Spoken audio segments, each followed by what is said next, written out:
pertanyaan untuk jawapan lisan. Datuk Speaker, Standing Order 31. Berapa? Dengan izin. Standing order berapa? 31, Datuk Speaker.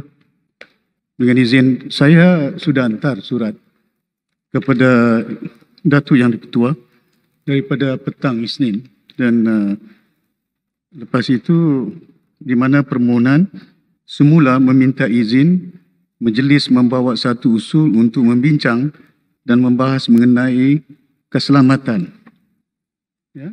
Bukan pasal Azerbaijan, bukan pasal Mahkamah Disiplin, tapi keselamatan, ya, ancaman yang ada. Perkara ini cukup penting dan kita menuntut otonomi kita.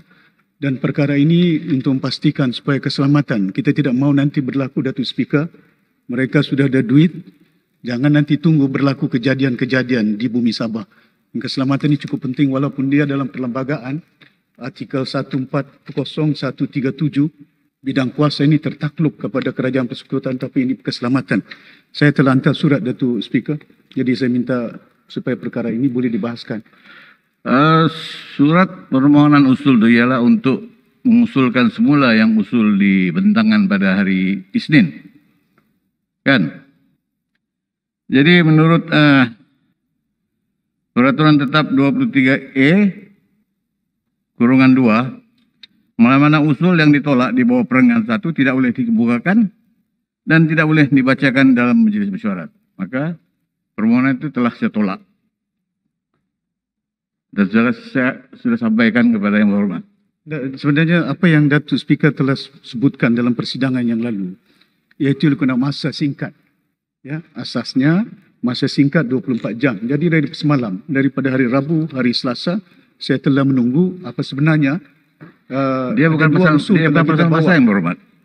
Dia sudah dibentangkan dan ditolak dan dibentangkan semula mengikut peraturan tetap, dia tidak boleh dibentangkan lagi kalau sudah ditolak.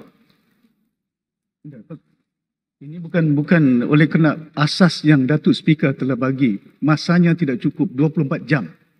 Jadi oleh kerana menyatakan tentang perkara itu, dalam handset itu ada.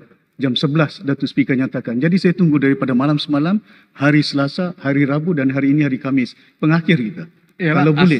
Asas 23E2 yang sudah ditolak tidak boleh dibincangkan lagi. Tidak boleh dikemukakan lagi. Irrespective what is the asas penolakan. Dia sudah ditolak, dia tidak boleh dikemukakan lagi dan dibacakan. That is 23E2. Masa Datuk Speaker sebutkan waktu. Itu asas dia. Saya tahu. Jadi kena waktu itu. I know what you're getting it. You're getting it. I reject it because of the lack of 24 hours. Yeah? And then you apply to move a motion of the same matter according to your letter lah. Dibentangkan semula. So kalau kita rujuk pada 23 capital E kurungan 2 yang sudah ditolak tidak boleh dibaca dan dibentangkan lagi.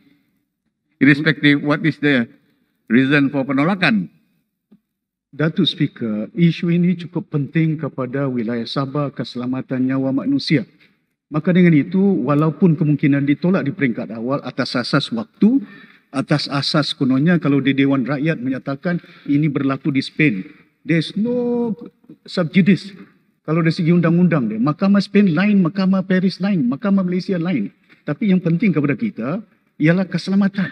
Pasal ini yang saya nyatakan, very immediate, kepentingan umum, kepentingan hak kita, otonomi hak kita tentang keadaan nyawa manusia. Jadi saya memohon kepada Datuk Speaker, kalau sekiranya Datuk Speaker itu bidang kuasa. Datuk Speaker, saya bukan jenis ahli parlimen, ahli Dewan Undangan Negeri yang kalau sekiranya kita beradab. Saya mohon, itu yang saya nyatakan. I want in the record that Dewan Undangan Negeri menolak bila kita minta semula. Pasal I have to be very persistent and I have to be very consistent when come to the interest of Sabah. Ini untuk kepentingan keselamatan negeri Sabah. Terima kasih banyak. Okey. Rujuk PT 50 kurungan 2.